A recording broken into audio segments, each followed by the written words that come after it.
Hello everyone, and welcome to yet another video where I put off opening the Dragonborn box that I've been talking about for like a month, where this time we'll be looking at a very unique game from 2005 called Hecatomb. Now, you'll probably notice right away that the pack looks a bit weird, closer to a square than a rectangle, and that is because these cards are not really traditional cards at all, and you'll see what I mean in a minute. Let's just take a look at the packaging first. So what I have here is the second expansion and the third. Didn't manage to get any of the base set, and there only were 3 sets.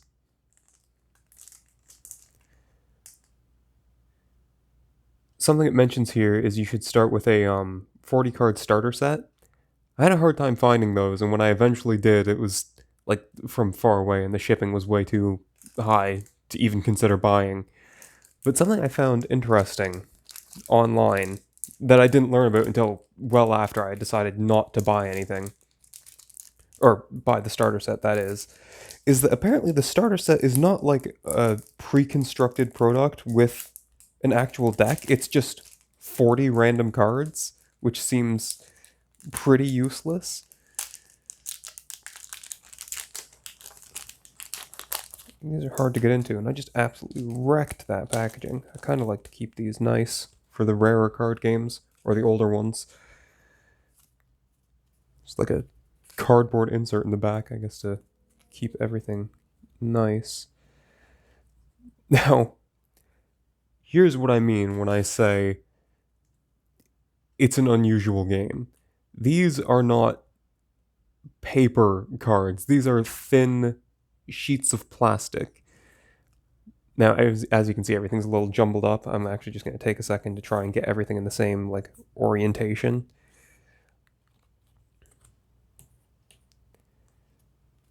I imagine perhaps, like 15 years ago when this was new, these weren't such an absolute mess. But over a decade of being bumped around, I guess that'll do this.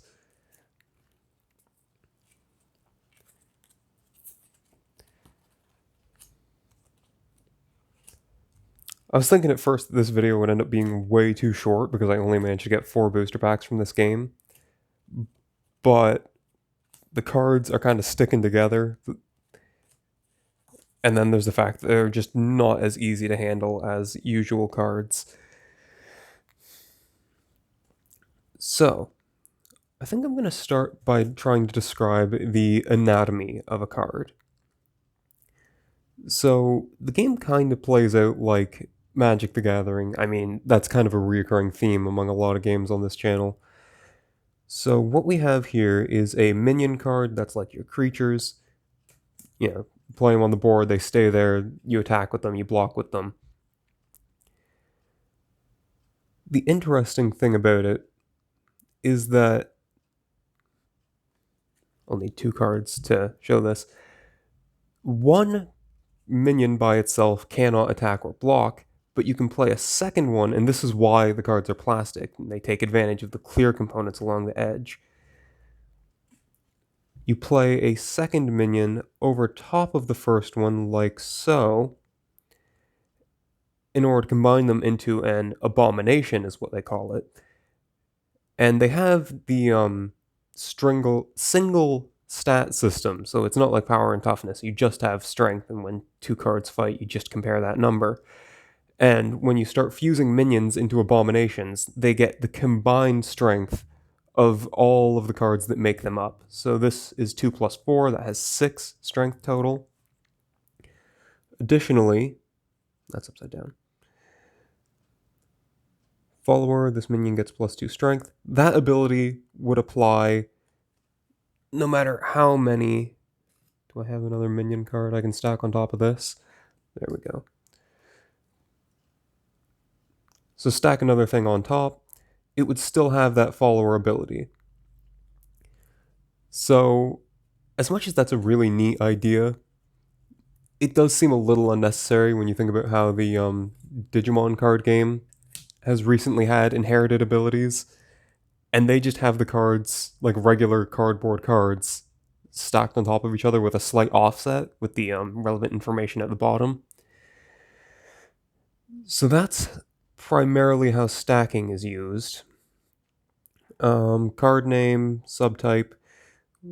Each card has one of 4 colors. You can play any card upside down as mana. It taps for 1 mana, not quite of its color. Oh, almost knocked the camera over. When you are paying for a card's cost, this one is 6, you can tap any 6 mana as long as one of them matches the symbol. There are 4 symbols representing 4, I think they're called dooms in this game. So the flavor of this game is that you're some sort of like elder entity, you know, Lovecraftian kind of thing.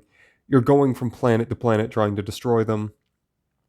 So the 4 different colors in this game are called dooms, and they represent different kinds of evil.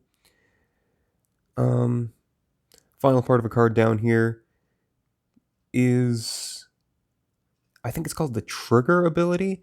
It happens normally when you first play a card, but only if you're stacking it on top of another minion, and that minion has, here we go, a trigger, which are these colored triangles, that matches the color of the trigger effect. So if I were to play this guy on here, green trigger effect, so the card goes off. Again, interesting use of stacking, very unique mechanic, unlike any other card game I've seen. Still probably not entirely necessary, and perhaps the odd form factor of the game is what led to it only lasting 3 sets. I don't know if there's anything else to say about creatures, so move on to the next card. This is a Fate. This is like your sorcery. You just activate them on your turn, they have an effect, and then they're over. This is actually a combat Fate, so the game has something of an instant speed system. During your turn, you can declare attacks as many times as you want, as long as you have an untapped abomination to attack with. After you declare an attack, but before blockers are declared, there's a passing of priority where the turn player can play any combat cards they have. Combat is the word to denote instant speed effects. Any number of them. You don't pass priority back and forth. Turn player plays all their combat stuff. Defender plays all their combat stuff. Defender declares blockers, happens similar to Magic the Gathering. Priority is passed again. Turn player can play any number of combat abilities. Defender can play any number of combat abilities. And then combat happens. So I think I've got, those are the basic kinds of cards. There's also, I think, artifacts, which are just like, they have passive effects. And there are gods, which also have passive effects, but you can only have one of them. It's really disorienting to try and look at these. It's a little weird that, like, pentagonal card. This feels like it should be upside down with the thing pointing down, but this is the right way up.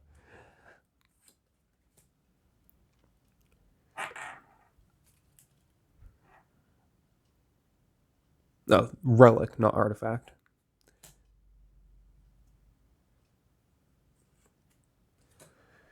So, I guess some of the rules, as I said, it plays a lot like Magic the Gathering, so some things are just kind of implied. You can only play one card as a mana per turn. Start with 4 cards in your opening hand. You draw 2 cards per turn, which is... that's actually something I haven't seen in too many games. But it's something I've heard a lot of people say they like, because they like the idea of getting to see more of your deck in any given match.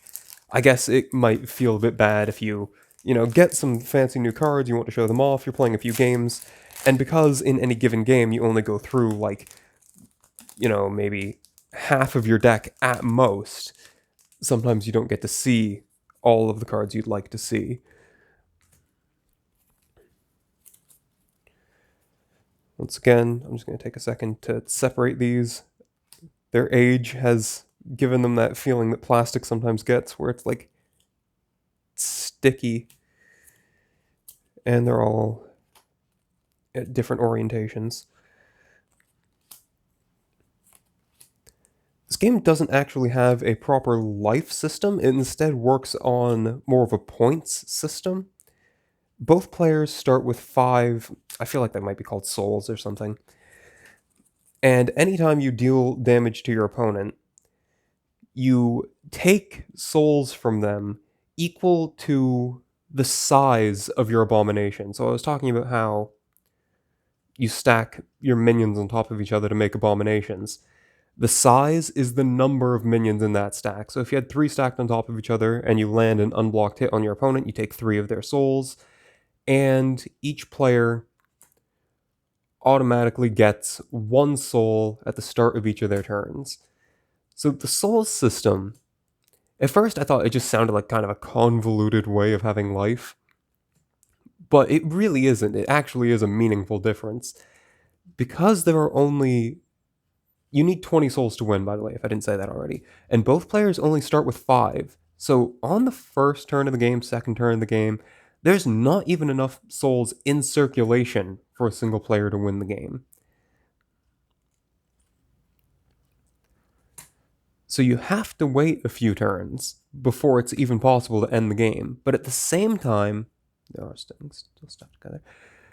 Because you're always guaranteed to be gaining some souls, the game can't carry on for too long. So this point system... Oh, I'll show off the packaging for this second set. This point system means that there is both a lower and upper bound on any given game's length. I find that kind of neat.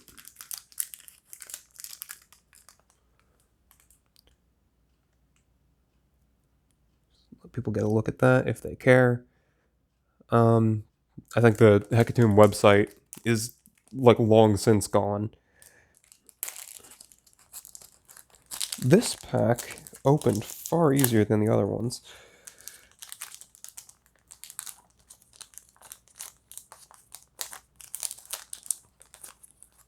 Maybe I spoke too soon.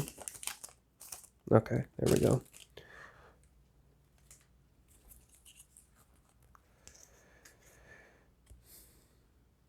Has a little insert here.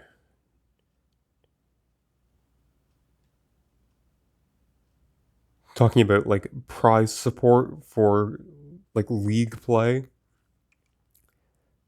That didn't last long. Pretty sure this was the last expansion and the game was canceled 2 months after this came out.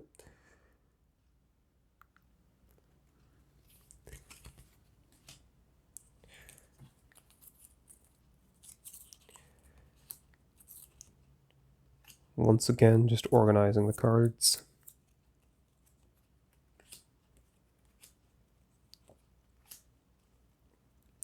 It's kind of a shame. This game seems really interesting.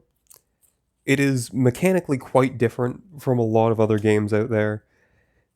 The, like, 2 cards per turn thing, I've never played a game that has that, but it's certainly an idea for making the game feel a bit more fast. Or a bit faster, I should say. And it can also make the game feel less luck dependent, because you're less likely to get screwed over by bad draws if you have access to more cards. Kind of like how Yu-Gi-Oh! Has, like, a ton of searching to mitigate luck.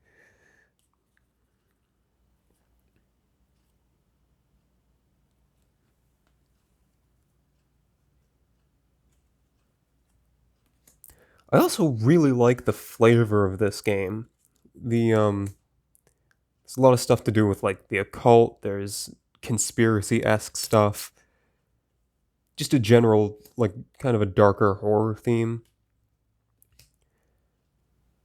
Perhaps with enough time, if the game kept going on, that would end up being more of a detriment than a benefit, because they just run out of things to talk about, or make art of, I should say. But at least from what I'm seeing here, it's all pretty decent.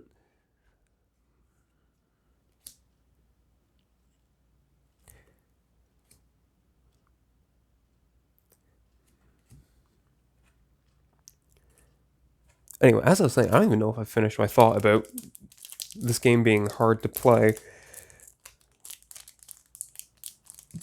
Because of the like weird form factor of the cards and the fact that they have like a transparent layer to them and all that, this game would probably be really hard to adapt to any online format. I haven't checked Tabletop Simulator yet to see if anyone's tried to make this work there. I know it's sure as hell not on any of the other platforms that I've looked at.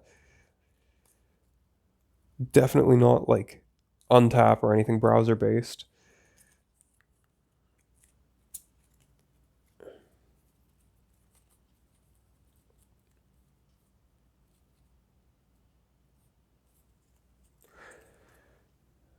Okay.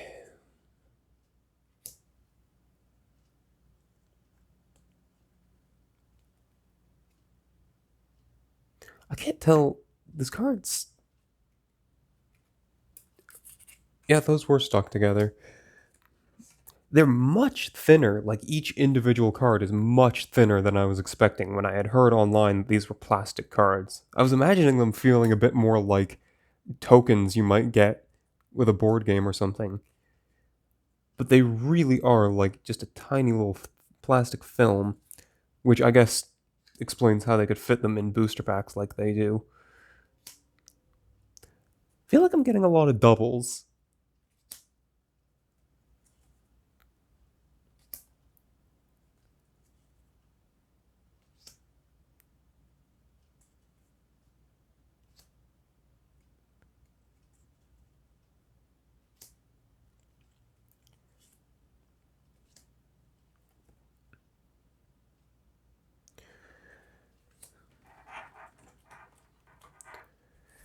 Alright, so that is everything from Hecatomb. I don't know if I'll ever be getting any more of this. On the one hand, it's a very interesting game, and I had fun opening it. On the other hand, all of the product that I could find online, I could continue buying like tiny little booster packs here and there, but all of the like booster boxes, starter sets are prohibitively expensive. So we'll just have to see how that goes. I think for real this time, the next box I open is going to be Dragoborn. I don't really have the money to continue wasting on different games, and that's the only product I have left unopened. So, I guess I'll see you next time if you stay tuned for that.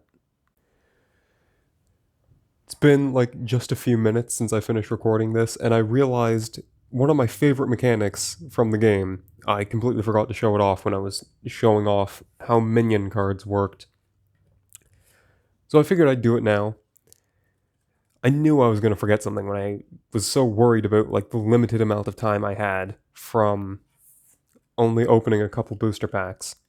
So as I showed off, when you have an abomination, so a stacked up collection of minions, like so, it has a combined strength of all of the different strengths that you can see showing through from the lower stacked cards.